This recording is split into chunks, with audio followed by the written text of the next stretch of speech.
கூடிடும் சமயங்களில் பேசுவர் ஞானத்திலே அவர் தம் கிருபைகள் அளிக்க பேசுவர் ஞானத்திலே அவர் தம் கிருபைகள் அளிக்க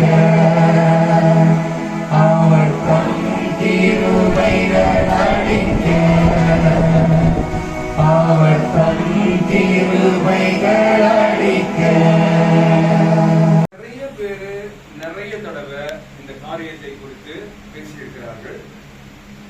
நிறைய தடவை நிறைய சமயங்களிலே நாம் இந்த வார்த்தைகளை குறித்து கேட்டும் இருக்கிறோம். நேரடியாக கேட்டிருக்கிறோம், தொலைக்காட்சி வாயிலாக கேட்டிருக்கிறோம், இல்லை என்றால் ஏதாகிலும் சமூக ஊடகங்களில் வழியாக கேட்டிருக்கிறோம். ஆனால் அதே வார்த்தையை இந்த நாட்களிலே எடுத்து நாமும் தியானிக்க முற்படுகிறோம். நேற்று நடந்த காரியத்தை குறித்து இன்று நாம் பயப்படுகிறோமா? இன்று நடக்கிற காரியங்களை குறித்து நாளைய தினத்தை குறித்து பயப்படுகிறோமா? எப்பவாவது அப்படி பயந்துருக்கீங்களா? ஒரு சனிக்கிழமை வந்தா, ஐயோ இன்னைக்கு சனிக்கிழமை வந்துருச்சு, எப்படி இருக்க போதோ. திங்கக்கிழமை வந்துருச்சு, திங்கக்கிழமை எப்படி இருக்க போதோ.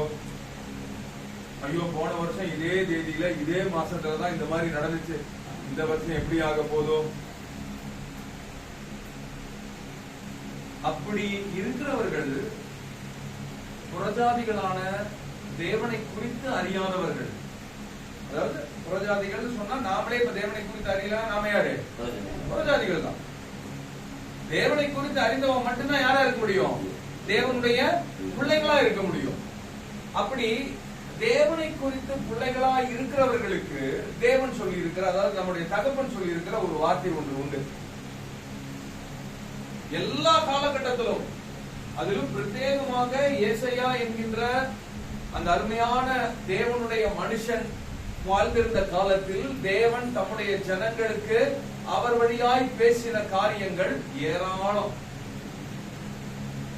எந்த இடத்திலும் பேசப்படாத, அதாவது மற்ற இடத்துல எல்லாம் பாத்தீங்கன்னா ஆறுதல்களை பார்க்கிலும் கடிந்து கொள்ளுதல் அதிகமா இருக்கும். ஆனா ஏசாயா ஐயாவுடைய வார்த்தைகளில் பாத்தீங்கன்னா ஆறுதல்கள் அதிகமாகவே இருக்கும், கடிந்து கொள்ளுதல் ரொம்ப கம்மியா இருக்கும். ஆனா தண்டனைகள் அங்க பேச்சு நடக்கல, கிரிய நடந்துருச்சு. சரிங்களா? அப்பேற்பட்ட சமயங்களில ஏசாயா ஐயாவினுடைய புஸ்தகத்தில் 43வது அதிகாரம் 18, 19 2 வசனங்களை இந்த நாட்களிலே நாம் எடுத்துக்கொண்டு பார்ப்போம். முந்தினவைகளை நினைக்க வேண்டாம். என்ன சொல்றாரு? முந்தினவைகளை நினைக்க அப்படின்னா 2024 பத்தி என்ன பண்ணாதேங்கிறாரு? பட்டவர் என்பதை நீங்கள் முதல்ல என்ன பண்ணணும்? புரிந்து கொள்ளணும், உணர்ந்து கொள்ளணும்.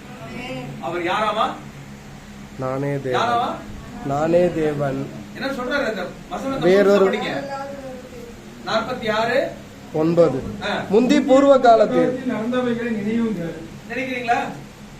முந்தி பூர்வ காலத்தில் நினைத்ததை, நடந்தவைகளை நினைவுங்கள். நடந்ததை நினைவுகள். எங்க போகும் உங்க நினைப்பு? முதல்ல நேர நீங்களும் நான் எங்க போவோம்? நேர இஸ்ரேலுக்கு தான் போவோம். எங்க போவோம்? ஏன்னா அவர்களுக்கு செய்ததை போல, எகிப்திலிருந்து வெளியே கொண்டு வரும் பொழுது அவர்களுக்கு செய்ததை போல வேறொரு ஜாதிக்கு அவர் என்ன பண்ணல, செய்ததே இல்லை. 430 வருட காலங்கள் அடிமைத்தனத்தினுடைய நுகத்தை முறித்தெடுத்து சுதந்திரத்தினுடைய கேடகத்தை அவருடைய கைகளிலே கொடுத்த தேவன் 40 வருடங்கள் வனாந்தர நாட்களிலே, வனாந்தர வாழ்க்கையில எந்த மனுஷனுக்கும் கிடைக்க பெறாத மிகப்பெரிய பாக்கியத்தை அவர்களுக்கு வனாந்தரத்திலே தேவன் கொடுத்தார்.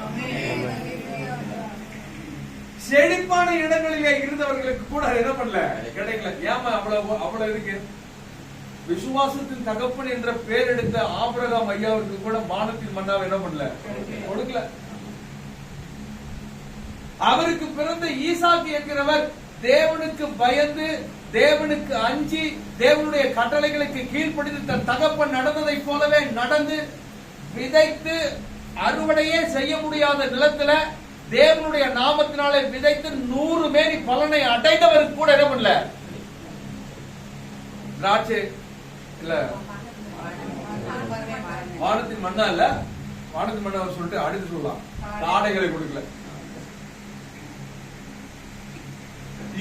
யாக்கோபு என்கிற ஒரு மனுஷனுக்கு கூட, தேவனுடைய மனுஷனாகிய யாக்கோபு ஐயாவுக்கு கூட தேவன் என்ன பண்ணல, பாறையை பிளந்து தண்ணீரை கொடுக்கல. ஆனா அதுக்குமே உதவ மாட்டோம், எங்கள் வாழ்க்கை இப்படியே நுகத்தில் முறிந்து போகும் என்று நினைத்தவர்கள் பாதி பேர் இருந்தாங்க. அதுலயும் பாதி பேர் என்ன நினைச்சாங்க தெரியுங்களா, எங்கள் தேவன் எங்கள் பிதாக்களுக்கு வாக்கு பண்ணின பிரகாரமாகவே எங்களுக்கு என்று ஒரு இரட்சகனை அவர் அனுப்புவார். அந்த பாதி பேருடைய விசுவாசம், அந்த பாதி பேருடைய நம்பிக்கை தலைமுறை தலைமுறையா என்ன பண்ணிச்சு, பெருகி கொண்டே இருந்தது. அவருடைய நாட்களும் அவருடைய நாளிகை வந்த மாத்திரத்திலே தேவன் 430 வருட காலங்கள் அடிமைத்தனத்தினுடைய முகத்திலிருந்து அவர்களை வெளியே கொண்டு வந்து செழிப்பான இடத்தில் அல்ல, வனாந்தரத்தில் என்ன கிடைக்கும் உங்களுக்கே தெரியும், என்ன கிடைக்கும், மணல் அல்லாது, சூடு காற்று அல்லாது, வீரியன் பாம்பின் அல்லாது என்ன கிடைக்கும். ஆனா அந்த இடத்துல பரலோகத்தில் இருக்கிற பரிசுத்த பிதாவாகிய தேவன், வானத்துக்கும் பூமிக்குமான தேவன், சமுத்திரத்தையும் அதன் ஆழங்களையும் நிக்க வச்சாரு. இப்ப கானான்ல தேனும் பாலும் ஓட வேண்டாம்னு தீர்மானிச்சது யாரு, ஜனம். இப்போ ஜீவனோடு கூட இருக்கிற நாம் இருக்கிற இந்த குடும்பமாகிய, இந்த தேசமாகிய இந்த வீட்டுல தேனும் பாலும் ஓடணும் அப்படின்னா நாம என்ன செய்யணும்னு பிதாக்களுக்கு சொல்லிவிட்டு போன வார்த்தையை இன்னைக்கு நம்ம கேட்க போறோம். நாம் அதன்படி செய்ய முற்படுவோமே ஆகில் நாம் இருக்கிற இடத்தை தேவன் என்ன பண்ணுவாரு, பாலும் தேனும் ஓடுகிறதான கானானாய் அதை மாற பண்ணுவார். அதற்காக தான் எகிப்தியர்களிடத்தில் இருக்கிற அடிமைத்தனத்தில் இருந்து இஸ்ரவேலர்களை பிரித்தெடுத்ததை போல நம்மையும் தேவன் ஜாதிகளில் இருந்து என்ன பண்ணிருக்கிறாரு, பிரித்தெடுத்திருக்கிறார். நாமும் அடிமைகளா இருந்தோம். எங்க, எதுல? நாம் பாவத்திற்கு அடிமையா இருந்தோம், விக்கிரக தோப்புகளுக்கு அடிமைகளா இருந்தோம், அபிவிசுவாசமாகிய என்ன சொல்றது கல்ச்சர்லயா, அபிவிசுவாசமாகிய கலாச்சாரத்துல நாம் என்ன பண்ணிருந்தோம், அடிமைகளா இருந்தோம். இந்த அடிமைத்தனத்தினுடைய நுகத்தை எல்லாம் இயேசு கிறிஸ்துவுடைய ரத்தத்தினாலே முறியடித்து அவருடைய ஜாதிகளுக்கு மட்டுமே சுதந்திரம் என்கின்ற கட்டமைப்பு போய் ஜாதிகளாகிய நமக்கும் அந்த சுதந்திரத்தை என்ன பண்ணிருக்காரு, கொடுத்திருக்கிறார். தெரியும் உங்களுக்கு?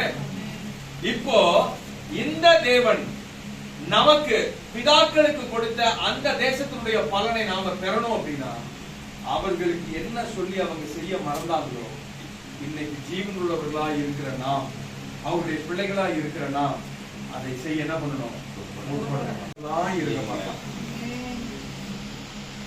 சரிங்களா? நன்றி உள்ளவர்களா இருக்கன்னு சொல்றது காரணமே அதுதான்.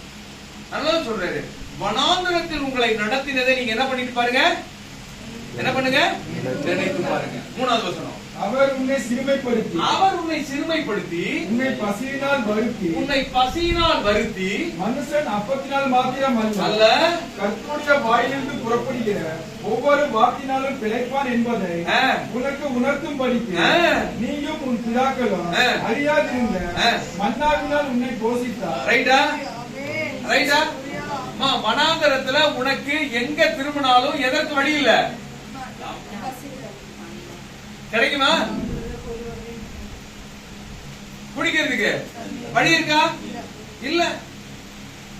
ஆனா வழியே இல்லாத இடத்துல, அந்த இடத்துல தேவன் தம்முடைய வார்த்தை என்கின்ற ஒரே ஒரு விஷயத்தை வச்சுட்டு என்ன பண்ணாரு, உன்னையும் உன் சந்ததிகளையும் தேவன் பரலோகத்தில் இருந்து தூதர்கள் சாப்பிடுகிற மன்னாவை கொண்டு போஷிப்பிட்டு காடைகளை வர்ஷிக்க பண்ணி உன்னுடைய வயிறை நிரம்பும்படியாக செய்தார். நமக்கு தகப்பன். நீங்க யார் அவருக்கு ஆயிட்டீங்க? புத்திரன் ஆயிட்டீங்க. என்ன பெரிய பாக்கியம், என்ன பெரிய பாக்கியம். உலகத்தானுக்கு கிடைக்காத மிகப்பெரிய ஒரு பாக்கியமே எப்ப தெரியுங்களா? தகப்பன் தன் பிள்ளையை சிக்ஷிக்கிறதை போல கர்த்தர் தமக்காய் ஏற்படுத்தின பிள்ளைகளை சிக்ஷிக்கிறாராம். சந்தோஷம் பண்றீங்களா மாட்டீங்களா? சந்தோஷம். அடுத்தது ஆகையால் கர்த்தர் விட போகிறதான இடத்தில் என்னென்ன உண்டாகுமா? ஆறுகளும் ஊற்றுகளும் ஏரிகளும் உள்ள தேசமா எங்களுடையது உண்டாக கடவதாக இயேசுவின் நாமத்துல. உண்டாகுமா? உண்டாகாதா? உண்டாகும். உண்டாவதற்கு காரணம் என்ன? நாம் தேவனுடைய பிள்ளைகளாய் இருக்க, நாம் அவருடைய கட்டளைகளுக்கு கீழ்ப்படிந்து இருக்க, அவருடைய பிரமாணங்களை நாம் அனுசரிக்கிறவர்களா இருக்க, தேவன் நிச்சயமாக என்ன பண்ணுவாராமா? நம்மை கொண்டு போய் விடுகிற தேசத்திலே இவ்விதமான காரியத்தை இல்லாத இருந்தாலும் கூட அதை உண்டாக்குவார். அதுதான் ஹைலைட் அந்த இடத்துல. அடுத்தது, சகோதரனை சிநேகிக்காதவன், கண்ட சகோதரனை சிநேகிக்காத நீயே காணாத என்னை எப்படி நீ சிநேகிப்ப? சொல்லுங்க பார்க்கலாம். அப்ப மனத்தாழ்மை அப்படிங்கிறது எங்கிருந்து உண்டாகணும்?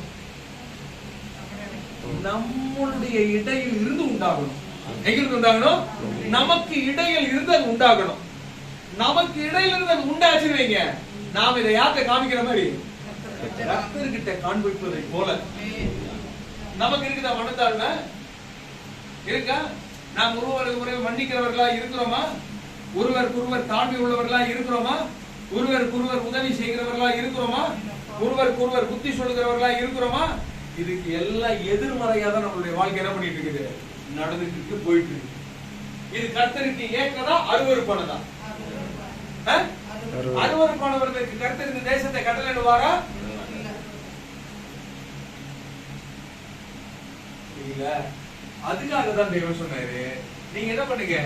அதன்படியே இளைஞரே மூப்பருக்கு கீழ்ப்படிங்க. நீங்கள் எல்லோரும் ஒருவருக்கு ஒருவர் கீழ்ப்படிந்து மனத்தாழ்மையை அணிந்து கொள்ளுங்கள். பெருமை உள்ளவர்களுக்கு தேவன் என்னவா இருக்காரு? எதிர்த்து இருக்கிறார். நாம இந்த ஜனம் உயிரோடு கூட இருக்கிற இந்த ஜனமாகிய நாம் என்ன பண்ணலாம்? செய்ய முற்படலாம். தேவன் நம்மள நிச்சயம் என்ன பண்ணுவாரு? இல்லாத காரியங்களில் இருந்து இருக்கிறவைகளாக்கி தீர்த்து நம்மை செழிப்பான தேசமாக, நாம் இருக்கிற இடத்தை செழிப்பான தேசமாக நம்முடைய மாற்றுவார். நம்புறீங்களா? விசுவாசிக்கிறீங்களா? கர்த்தர் தாமே இந்த வார்த்தைகளாலே நம்மை